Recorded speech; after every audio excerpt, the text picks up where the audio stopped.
কারো কাছে, পৃথিবীর কোন সৃষ্টির কাছে যারা পরিমাণ কিচ্ছু পাওয়ার আশা করবেন না। একটু আশা করবেন আপনি কষ্ট পাবেন। কারো কাছে কোনো আশা করতে যায় না, শুধু আল্লাহর কাছে আশা করেন।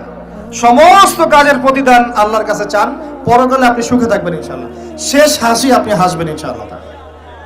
এছাড়া আমি কোনো সলিউশন দেখি না ভাই। আমি কলিজা থেকে কথাগুলো বললাম আপনাকে, আর যে কথা কলিজা থেকে বের হয় সেই কথা আপনার কলিজার মধ্যে আঘাত করবে ইনশাআল্লাহ। সব কাজ শুধু আল্লাহর জন্য করেন, কেউ আপনার আপন না।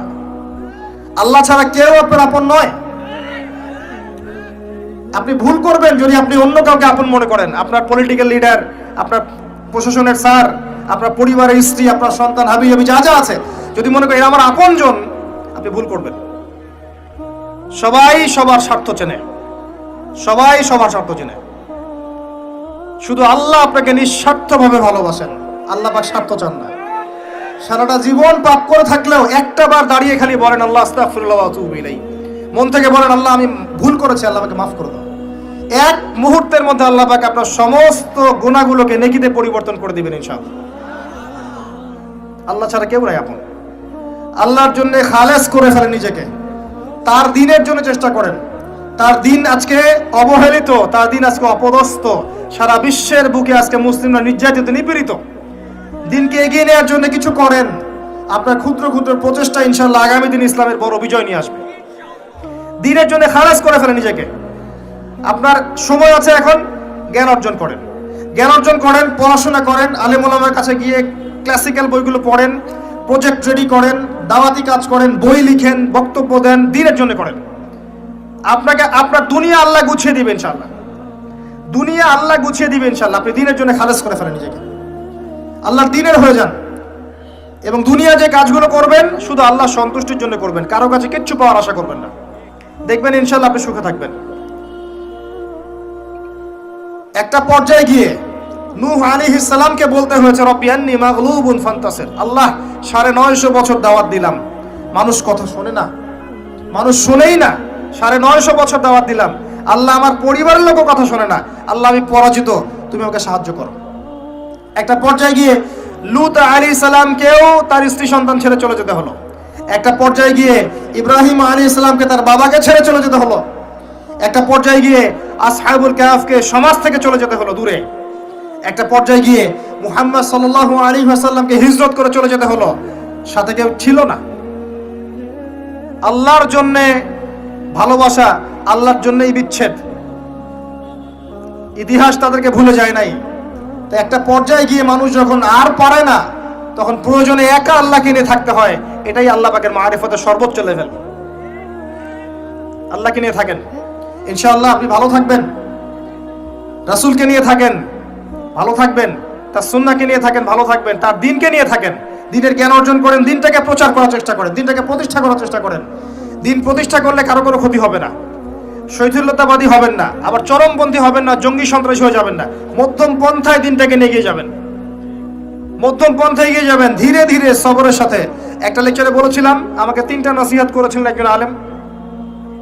বলেছিলেন প্রথমে জ্ঞান অর্জন করো, 1, 2, তারপরে তুমি ধৈর্য ধরা শিখো, আর 3 সাহসী হও। ভীরু কাপুরুষের জন্য জান্নাত নয়, তিনি বলেছিলেন। অতএব এভাবে চিন্তা করলে আপনি ইনশাআল্লাহ দুনিয়াতে ঠকবেন না, বা দুনিয়াতে ঠকলেও পরকালে আপনি জিতবেন ইনশাআল্লাহ তাআলা। পরকালে আল্লাহ পাক আপনার প্রতিটা কষ্টের প্রতিদান দিবেন ইনশাআল্লাহ আযজা ওয়া জাল।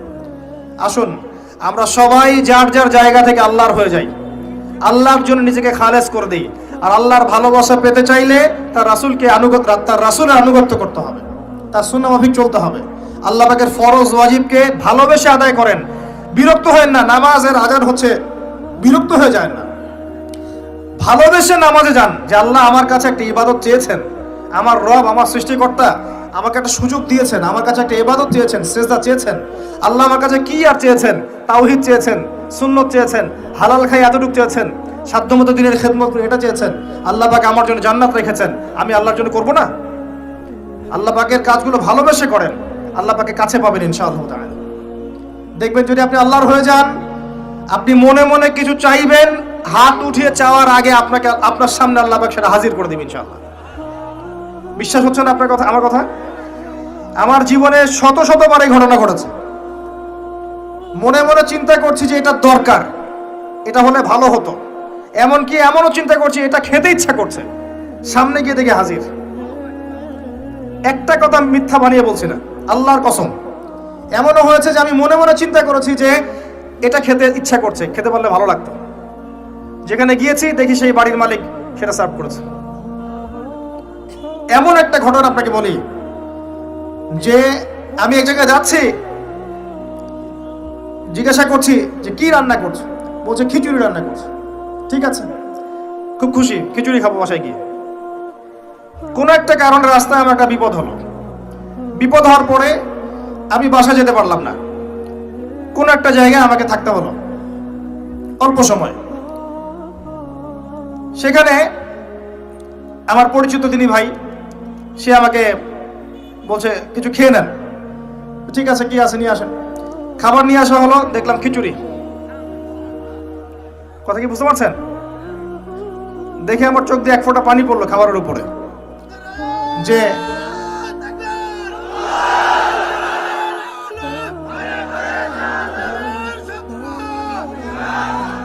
দাঁড়ান, আল্লাহ পাক এতই কাছে, এতই কাছে। যদি আপনি আল্লাহর হয়ে যান, আল্লাহর জন্য খালেস করে ফেলেন নিজেকে, আপনি দেখবেন আপনি যা চাচ্ছেন আল্লাহ পাক আপনার মনের কথা শুনে নেবেন, আপনার সামনে হাজির করে দিবেন ইনশাআল্লাহ। কিচ্ছু ভাববেন না, আল্লাহকে ছাড়া কোনো দিকে ভাবার দরকার নাই। আল্লাহর দিন আজকে একটা চরম অবমাননাকর জায়গার মধ্যে আছে, আপনি বুঝতে পারছেন না। দুই চোখ দিয়ে দেখেন, সারা বিশ্বের প্রেক্ষাপটের সাথে মুসলিমদের অবস্থা মেলান, দেখবেন আমরা আর সে আগের জায়গায় নাই। আমাদের অবস্থা এখন ভালো নয়, প্রত্যেকটা দিক থেকেই ভালো নয়। ধর্মের ক্ষেত্রে নাই, ইকোনমিক্সে না, পলিটিক্সে না, জিও পলিটিক্সে না, সোশ্যালি না, সংস্কৃতিতে না, কোনো ক্ষেত্রেই নাই। আমরা সে আগের জায়গায় নাই এখন আর। এই জায়গায় রিগেইন করতে হলে আমাদেরকে বেসিক কাজগুলো করতে হবে। আবার নামাজি হতে হবে, আমাদেরকে আবার রোজা রাখতে হবে, আবার দিনের খেদমতের চেষ্টা করতে হবে, কোরআন শিখতে হবে, আবারও সুন্নায় ফিরে আসতে হবে। ইনশাআল্লাহ তাআলা দেখবেন আস্তে আস্তে আস্তে আস্তে এমন প্রজন্ম গড়ে উঠবে যারা ইসলামের পতাকা নিয়ে সামনে এগিয়ে যাবে ইনশাআল্লাহ। আসেন, আপনাকে আমি পারিবারিক বিষয়গুলো আর বেশি বলতে চাচ্ছি না আজকে। আর একদিন ইনশাআল্লাহ আমি টোটাল লেকচারটাই আদর্শ ইসলামিক পরিবার এবং সমকালীন ফিতনাগুলোর উপর দিব ইনশাআল্লাহ। সামনে যান, ফিতনা আপনার অর্থনীতির মধ্যেও আছে। খুব কম মানুষ আছে আমাদের এখানে যারা অর্থনৈতিক জীবনে হালাল খাচ্ছে, ম্যাক্সিমাম সুদ খাচ্ছে। অনেকেই ঘুষ খাচ্ছি আমরা, অনেকেই দুর্নীতি করছি, অনেকে ঠকবাজি করছি, অনেকে মানুষের হক নষ্ট করছি না? কারো রিজিকে যদি একটা টাকা এরকম হারাম চলে আসে, এই রিজিক দিয়ে আল্লাহর ইবাদত করলে ইবাদত কবুল হবে না। খুব সাবধান। নবীজি আগেই বলেছিলেন সাল্লাল্লাহু আলাইহি ওয়াসাল্লাম, যে সুদ খায়, যে সুদ দেয়, যে সাক্ষী থাকে, যে লিখে রাখে, সবাই সমান অপরাধী। দিব্যি আমরা খাচ্ছি। নবীজি বলেছিলেন সাল্লাল্লাহু আলাইহি ওয়াসাল্লাম, যেটা মায়ের সাথে জেনা করার মতো অপরাধ এবং আল্লাহ এবং তার রাসূলের সাথে যুদ্ধ করার মতো অপরাধ, দিব্যি আমরা খাচ্ছি, দিব্যি খাচ্ছি, পরোয়াই নেই কোনো। এক দিরহাম সুদ খেলে নবীজি বলেছেন সাল্লাল্লাহু আলাইহি ওয়াসাল্লাম 36 বার জেনার পাপ হয়, 36 বার। দিব্যি খাচ্ছে, কোনো পরোয়া নাই। তবে আলহামদুলিল্লাহ এখন এই কথাগুলো শুনে অনেক মানুষ সুদি কারবার থেকে সরে এসেছেন, আমি জানি। আমি দোয়া করি মন থেকে আল্লাহ পাক তাদেরকে বেহিসাব রিজিক দান করুন। রিজিকের মালিক কে ভাই? আমি যদি মনে করি যে আমি সুদি কারবার না ছাড়লে আমার রিজিক কমে যাবে, তাহলে আমি মনে করছি রিজিকের মালিক আমি নিজেই, তাই নয় কি? আল্লাহর উপর তাওয়াক্কুল করে ছেড়ে দিয়ে দেখেন, আল্লাহ পাক আপনার জন্য আসমান জমিনের বরকতের দরজা খুলে দেবেন ইনশাআল্লাহ। বিশ্বাস করছেন না আমার কথা? রিজিক কার হাতে? সমুদ্রের নিচে কোটি কোটি মাখলুক আছে, কে খাওয়ায়? এই জমিনের উপরে কোটি কোটি কীটপতঙ্গ আছে, কে খাওয়ায়? আপনি কি 10টা হাতির দায়িত্ব নিতে পারবেন? এই শত শত হাতিকে কে খাওয়ায়? গবাদি পশুকে কে খাওয়ায়? জীবজন্তুকে কে খাওয়ায়? এই পৃথিবীতে কোনো মানুষ না খেয়ে মারা যেত না যদি তারা আল্লাহর বিধান অনুযায়ী অর্থনৈতিক জীবন পরিচালিত করত। যদি ওরা সুদ না খেত, সুদ খাওয়ার পর রিজিক কমে গেছে, আর তারা যদি যাকাতটা ঠিক মতো দিত, তাহলে দেখতেন দারিদ্রতা বলে কিছু থাকতো না। ধনী গরিব থাকতো, কিন্তু সবাই একটা সাম্যাবস্থায় থাকতো, কেউ একেবারে নিষ্পেষিত হতো না। কারণ যাকাত এবং ব্যবসার মধ্য দিয়ে টাকা পয়সা ঘুরতে থাকে, এক হাত থেকে আর এক হাতে যেতে থাকে। আর রিবার মধ্য দিয়ে টাকা পয়সা এক শ্রেণীর মানুষের হাতে চলে যায়, ধনীদের হাতে চলে যায়, আর গরিবরা আস্তে আস্তে দারিদ্রতার অতল তলে যেতে থাকে। আপনার অর্থনৈতিক জীবন ঠিক নাই, দেখবেন এখানে ফিতনার শেষ নাই। অন্যদিকে আসেন, আপনি সামাজিকভাবে দেখেন, সামাজিক জীবনে ফিতনার শেষ নাই। খেয়াল করে দেখেন, আত্মীয়তার সম্পর্কগুলো নষ্ট হয়ে যাচ্ছে। খেয়াল করে দেখেন, এখন টাকার জন্য সন্তান বাবাকে হত্যা করে, সন্তান মাকে হত্যা করে, ভাই ভাইকে হত্যা করে, বোন বোনকেও হত্যা করছে। প্রতিবেশীর হক আমরা দিতে পারছি না, আত্মীয়তার হক দিতে পারছি না, জমি নিয়ে দ্বন্দ্ব, বাড়ির সীমানা নিয়ে দ্বন্দ্ব, ব্যবসা নিয়ে দ্বন্দ্ব, দ্বন্দ্বের শেষ নাই। এটা সোশ্যাল জীবনে হচ্ছে। আবার ইকোনমিক সেকশনে এমনও হচ্ছে, ব্যবসা করছি হালাল মনে করে, এখানে সুযোগ বুঝে সিন্ডিকেট করছি, মজুতদারি করছি, ইচ্ছা করে দাম বাড়িয়ে দিচ্ছি, মানুষকে বিব্রত করছি, গভর্নমেন্টকে বিব্রত করছি। এগুলো আমরা কৃত্রিম সংকট তৈরি করছি, মাপে কম দিচ্ছি, ব্যবসা করছি মাপে কম দিচ্ছি। অমুসলিম ব্যবসা করছে, মাপে সঠিক দিচ্ছে। অমুসলিম ব্যবসা করছে, মাপে সঠিক দিচ্ছে। অমুসলিম ব্যবসায়ী সিন্ডিকেট করছে না। একজন হিন্দু ব্যবসায়ী, আল্লাহ পাক তাকে হেদায়েত করুক, সে মাপে কম দিচ্ছে না, সিন্ডিকেট করছে না, কৃত্রিম সংকট তৈরি করছে না, মুসলিমরা করছে। রমজান মাসকে কেন্দ্র করে মুসলিমরা ব্যবসা করে নিচ্ছে, সুবহানাল্লাহ। আর মানুষ সামান্য নিত্য প্রয়োজনীয় দ্রব্যের জন্য ট্রাকের পিছনে দৌড় দিচ্ছে। কি একটা দৃশ্য, সুবহানাল্লাহ। এর ফলাফল আপনি পাবেন, মানুষের হক নষ্ট করার ফলাফল পাবেন। কিয়ামতের মাঠে এর বিচার না করে আল্লাহ পাক ছাড়বেন না। এত সহজ না কোনো কিছু। আল্লাহ পাক কিয়ামতের মাঠ রেখেছেন, রাখার দরকার ছিল, না হলে কোনো জালেমের বিচার হতো না। যত জালেম এই পৃথিবীতে পার পেয়ে গেছে, কিয়ামতের মাঠে কেউ পার পাবে না।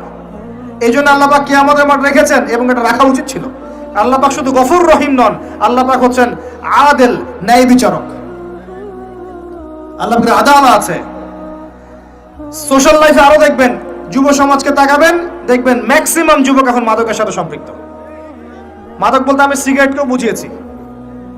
কয়টা ছেলে পাবেন স্মোক করে না? এখান থেকে শুরু করে আস্তে আস্তে গাঁজা, ফেন্সিডিল, ইয়াবা পর্যন্ত চলে যায়। ক্যাসিনোতে রাত কাটায়, জুয়া খেলে, দেখবেন আপনি মেয়ে নিয়ে ফুর্তি করছে, জেনা করছে। সমাজের দিকে তাকান, বেশি বেশি জেনা বেড়েছে।